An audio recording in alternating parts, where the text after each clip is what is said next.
జై శ్రీరామ్. శ్రీమాత్రే నమః. శ్రీ గురుభ్యో నమః. 2024 సంవత్సరము ఫిబ్రవరి మాసంలో 6వ తారీఖు నుంచి అలాగే మార్చి 15వ తారీఖు వరకు కూడా కుజ భగవానుడు మకర రాశిలో సంచారం జరుగుతూ ఉంది. మకర రాశిలో ఆయన సంచారము చాలా చక్కటి విశేషాన్ని సంతరించుకుంటుంది. అయితే ఏంటి ఆ సిగ్నిఫికెన్స్? ఇప్పుడు ఆయన 4 రాశుల్లో సంచారము ఖచ్చితంగా కొన్ని విశేషాంశాలను కలగజేస్తుంది ద్వాదశ రాశుల వాళ్ళకి. ఆ రాశులు ఏంటి? మేషరాశిలో ఆయన సంచారం చేసిన, కర్కాటక రాశిలో సంచారం చేసిన, వృశ్చిక రాశిలో సంచారం చేసిన, మకర రాశిలో సంచారం చేసినా సరే చాలా సిగ్నిఫికెన్స్ ఈ రాశుల్లో సంచారం చేయడం వల్ల ఉంటుంది. అలాగే ధనుర్మీన రాశుల్లో ఉన్నా సరే ఈ 4 రాశుల్లో కొంత స్పెషల్గా ఫోకస్ ఉంటుందని చెప్పాలి.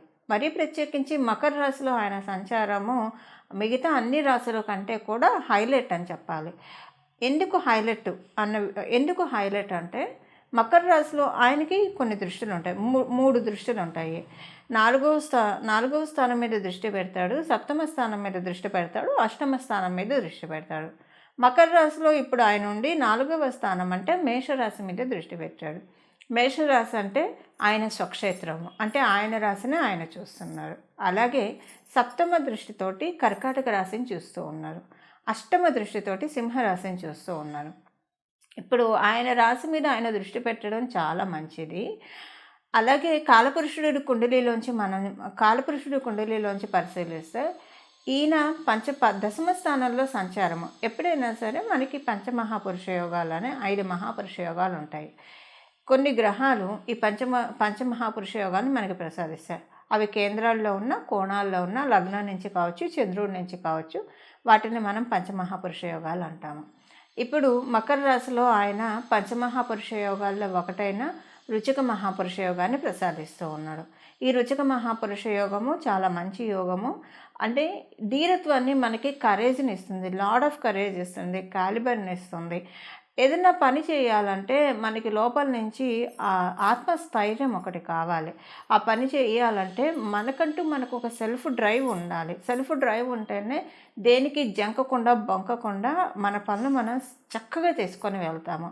అలా చేయనిచ్చే ప్లానెట్ అలా ఎవరైతే చేస్తూ ఉంటారో, ఇప్పుడు చూడండి, కొంతమంది చాలా డేర్ స్టెప్స్ వేస్తూ ఉంటారు, కానీ వాళ్ళకి అవి సక్సెస్ అవుతాయి. ఇప్పుడు కొంతమంది డేర్ స్టెప్స్ వేస్తారు, బొక్కబోర్లో పడతారు. కానీ కొంతమంది డేర్ స్టెప్స్ వేస్తే వాళ్ళకి అది సక్సెస్ రూట్ వెళ్తుంది. వాళ్ళని చూసే వాళ్ళు కొంచెం భయపడుతూ ఉంటారు, వాళ్ళ ఇంట్లో వాళ్ళు కావచ్చు, వాళ్ళ చుట్టుపక్కల ఉన్న వాళ్ళు కావచ్చు. ఇప్పుడు వీళ్ళు ఈ నిర్ణయం తీసుకున్నారు, ఇది కరెక్టా కాదా అని. కానీ వాళ్ళకి అది కరెక్ట్గా రూట్ అవుతుంది. ఎవరికి అలా కరెక్ట్గా రూట్ అవుతుంది? ఎవరికైతే మంగళుడి బలం బాగా ఉంటుందో వాళ్ళకి ఈ విషయం వర్తిస్తుంది. ఇప్పుడు ఇదంతా ఎందుకు చెప్తున్నానంటే, సహజ కాలపురుషుడు కుండలిలోంచి ప్రసాదించే ఈ రుచిక మహాపురుష యోగము ద్వాదశ రాశుల వాడికి కూడా ఏదో ఒక విషయంలో మంచి కరేజ్ ఇస్తుంది, మంచి డ్రైవ్ని ఇస్తుంది. అసలు ఏ విషయంలో డ్రైవ్ ఇస్తుంది, ఏ విషయంలో ఈ కరేజ్ అనేది ఉంటుంది, ఇది మనం ద్వాదశ రాశుల వాళ్ళందరికీ కూడా విడివిడిగా తెలుసుకోవాలి. అలాగే ఎప్పుడైనా సరే దశమ స్థానంలో ఏ గ్రహం సంచారం చేసినా సరే దాన్ని మనం, అంటే అది ఉచ్చ స్థానంలో ఉన్న, స్వక్షేత్రంలో ఉన్న, దాన్ని మనం సింహాసన యోగం అని కూడా చెప్తాము. ఈ మాసంలో, అంటే ఇప్పుడు మనం తీసుకున్న ఈ డేట్స్లో సింహాసన యోగం కూడా చాలా అప్లికేబిలిటీ ఉంది. మరియు ఇప్పుడు మనం తెలుసుకోవాల్సిన ఇంకొక విషయం ఏంటంటే, మకర రాశిలో ఆయన సంచారం జరుగుతూ ఉంది. ఆయన రాశి పక్కన రాశి అయిన కుంభరాశిలో మకర రాష్ట్రాధిపతి సంచారం జరుగుతూ ఉంది.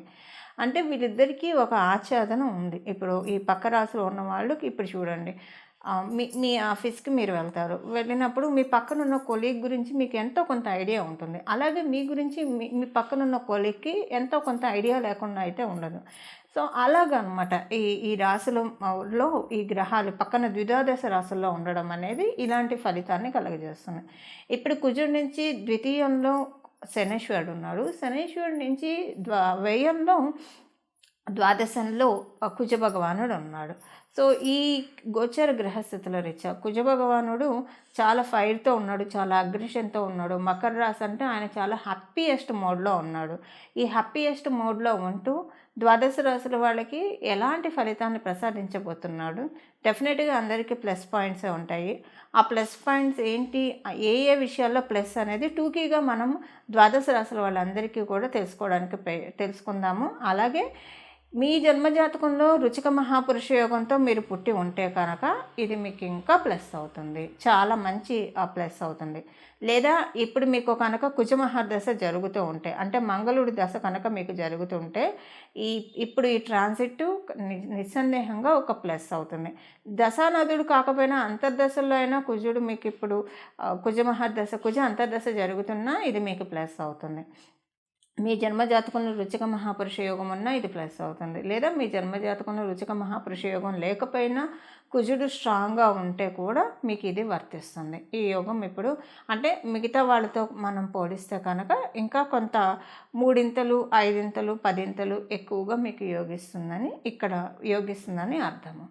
ఇక మనము ఒక్కొక్క రాశి వాళ్ళకి ఒక్కొక్క రాశి వాళ్ళకి ఏ ఫలితాన్ని ఆయన ప్రసాదిస్తున్నాడు అన్న అంశాన్ని మనం తెలుసుకుందాం. కర్కాటక రాశి, మీ రాశి వాళ్ళకి కుజుడు పరిపూర్తి రాజయోగాన్ని ఇస్తాడు.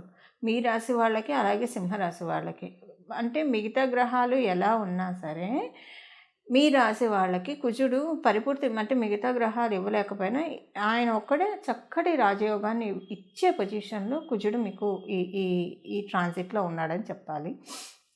సప్తమ స్థానంతో ఆ సప్తమ స్థానంలో ఆయన సంచారము, అలాగే మీ రాశి మీద ఆయన పరిపూర్తి దృష్టి పెట్టాడు. చాలా మంచి శుభ సమయం అని చెప్పాలి. అయితే ఇక్కడ ఒక విషయం మీరు తెలుసుకోవాలి. మీరు వ్యాపారస్తులు అయితే మీ వ్యాపారం చాలా అంటే కొన్ని నిర్ణయాలు తీసుకుంటారు. ఏం చేస్తే డబ్బు పరంగా మీకు బాగా కలిసి వస్తుందో అలాంటి నిర్ణయాలు తీసుకుంటారు. ఇక్కడ మీకు కూడా ఒక రాజయోగం ఉంది. మీకు రుచిక మహాపురుష యోగంతో పాటు ఒక రాజయోగం వర్తిస్తూ ఉంది. ఆ రాజయోగం ఏంటో మనం చూద్దాం. మీకు పంచమాధిపతి అయ్యాడు, ఆయన సప్తమ స్థానంలో సంచారం చేస్తూ ఉన్నారు. రాజయోగం ఉంది ఇప్పుడు మీకు.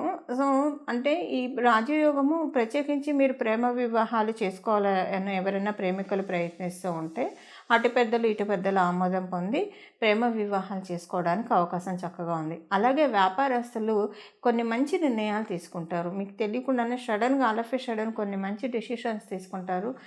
మీ చేత నిర్ణయాలు తీసుకునే విధంగా కుజ భగవానుడు ఇప్పుడు వర్క్ చేస్తూ ఉన్నాడు. సో ఆ మంచి నిర్ణయాలు మీకు డెఫినెట్గా ప్లస్ అవుతాయి. రాబోయే రోజుల్లో మీ ఫైనాన్షియల్ స్టేటస్ని పెంచే విధంగా ఈ మంచి నిర్ణయాలు ఉంటాయి అని చెప్పడంలో ఏమాత్రం సందేహం లేదు.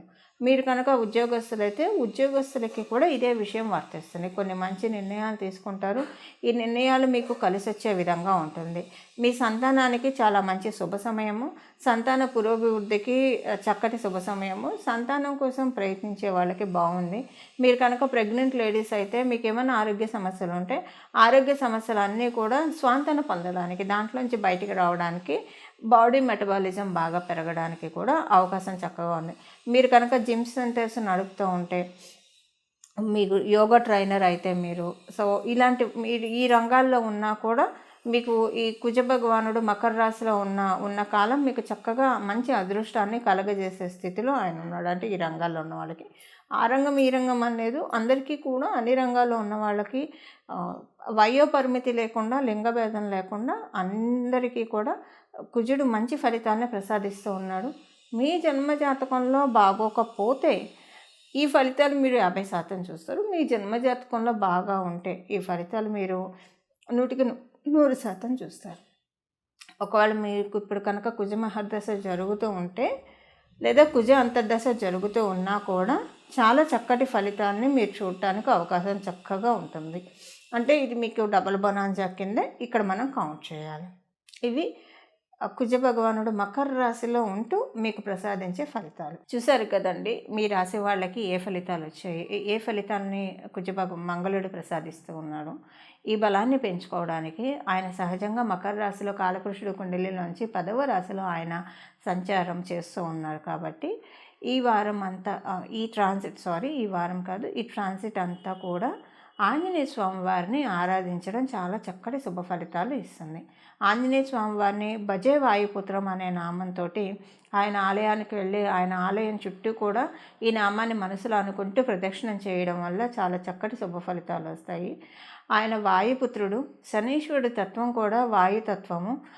ఎందుకంటే ఇప్పుడు శనీశ్వరుడు గురించి నేను ఎందుకు చెప్తున్నానంటే మకర రాశికి అధిపతి ఆయనే కాబట్టి సో కుజుడు యోగాన్ని ప్రసాదించినా సరే శనీశ్వరుడు కూడా దానికి ఆమోద ముద్ర వేయాలి.